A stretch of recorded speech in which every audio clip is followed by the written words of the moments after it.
আসসালামু আলাইকুম। গুরুত্বপূর্ণ সংশোধনী কোড অফ ক্রিমিনাল প্রসিডিউর 1898। এই সংশোধনী মহামান্য রাষ্ট্রপতি সংবিধানের 93(1) অনুচ্ছেদ বলে 10 আগস্ট 2025 সালে প্রণয়ন করেন। এই সংশোধনীতে নতুন সেকশন যুক্ত হয়েছে 10টি এবং সেকশন সংশোধন করা হয়েছে 17টি। ফৌজদারি কার্যবিধির এই বিষয়গুলো আমরা ধারাবাহিকভাবে জানব। সেকশন 32-এর সাবসেকশনে অর্থাৎ জরিমানার বিধান যেখানে 10,000 টাকা ছিল সেটি 5 লক্ষ টাকা করা হয়েছে, 5,000 টাকার পরিবর্তে 3 লক্ষ টাকা এবং 2,000 টাকার পরিবর্তে জরিমানার বিধান 2 লক্ষ টাকা করা হয়েছে। নতুন section 46A, 46B, 46C, 46D এবং 46E প্রতিস্থাপিত হয়েছে। মূল 46 ধারায় যেই বিষয়টি বলা হয়েছে গ্রেপ্তারের পদ্ধতি ও গ্রেপ্তারে বাধা প্রদান, এই বিষয়ে বলা হয়েছে। নতুন সেকশন 46A বলা হয়েছে গ্রেপ্তারের পদ্ধতি ও গ্রেপ্তারকারী কর্মকর্তার দায়িত্বসমূহ। কোনো ব্যক্তিকে গ্রেপ্তার করার সময় পুলিশ কর্মকর্তা তার নিজের নাম সহ সঠিক, দৃশ্যমান ও স্পষ্ট পরিচয় বহন করবে, যাতে সহজে তাকে শনাক্ত করা যায়।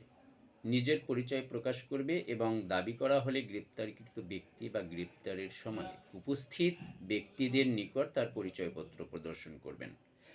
গ্রেফতারের একটি মেমোরান্ডাম বা স্মারকলিপি প্রস্তুত করবেন। কমপক্ষে একজন সাক্ষী, সেটি পরিবারের হতে পারে, গ্রেপ্তারকৃত ব্যক্তির বা কিংবা স্থানীয় বাসিন্দা, বা যদি কোনো সাক্ষী পাওয়া না যায় তাহলে সেটি মেমোরান্ডামে লিপিবদ্ধ করতে হবে। গ্রেপ্তারকৃত ব্যক্তি দ্বারা স্বাক্ষরিত বা আঙুলের ছাপ যুক্ত হতে হবে যদি তিনি অস্বীকার না করেন। অভিযুক্ত ব্যক্তিকে তার বাসস্থান ছাড়া যদি অন্য কোথাও থেকে গ্রেপ্তার করা হয় তাহলে গ্রেফতারের 12 ঘন্টার মধ্যে তার মনোনীত কোনো ব্যক্তিকে গ্রেফতারের সময় এবং আটক রাখার স্থান সম্পর্কে অবশ্যই জানাতে হবে।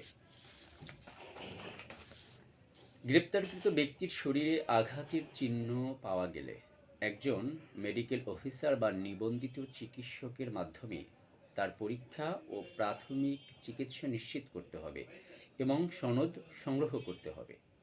গ্রেপ্তারকৃত ব্যক্তি যদি ইচ্ছা প্রকাশ করে তাহলে তার মনোনীত একজন আইনজীবীর সাথে পরামর্শ করার সুযোগ দিতে হবে।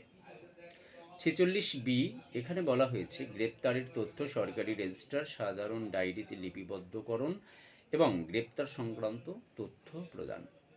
46C বলা হয়েছে নতুন সেকশন এগুলো গ্রেপ্তার সংক্রান্ত তথ্য সংরক্ষণ ও প্রদর্শনের জন্য নির্ধারিত পুলিশ কর্মকর্তা কে হবেন এবং কে নির্দেশ প্রদান করবেন। বিভিন্ন জেলায় পুলিশ সুপার এবং মহানগর এলাকায় পুলিশ কমিশনার তিনি নির্দেশ প্রদান করবেন এই তথ্য সংরক্ষণ কে করবেন। তবে যেই পুলিশ অফিসারকে এই নির্দেশ প্রদান করবেন তিনি ASI এর নিচের পদমর্যাদার কোনো ব্যক্তি হবেন না। 46D এখানে বলা হয়েছে গ্রেপ্তারকৃত ব্যক্তির স্বাস্থ্য ও নিরাপত্তা সম্পর্কে যুক্তিসঙ্গত যত্ন নিতে হবে। 46E চিকিৎসা কর্মকর্তার মাধ্যমে গ্রেপ্তারকৃত ব্যক্তির পরীক্ষার কথা বলা হয়েছে। অবশ্যই চিকিৎসক হবেন সরকারি চিকিৎসক এবং নিবন্ধিত চিকিৎসক। যদি নারী হয় তাহলে নারী চিকিৎসকের মাধ্যমে সেটি সম্পন্ন হবে। তবে গ্রেপ্তারকৃত ব্যক্তি যদি গুরুতর অসুস্থ কিংবা আহত হয় তাহলে তাকে যদি ম্যাজিস্ট্রেটের সামনে উপস্থিত করা না যায় তাহলে ভিডিও লিঙ্কের মাধ্যমে তাকে উপস্থাপন করা যেতে পারে। পরবর্তী ভিডিওতে আমরা ধারাবাহিক অন্যান্য সংশোধনীগুলো জানব। ধন্যবাদ।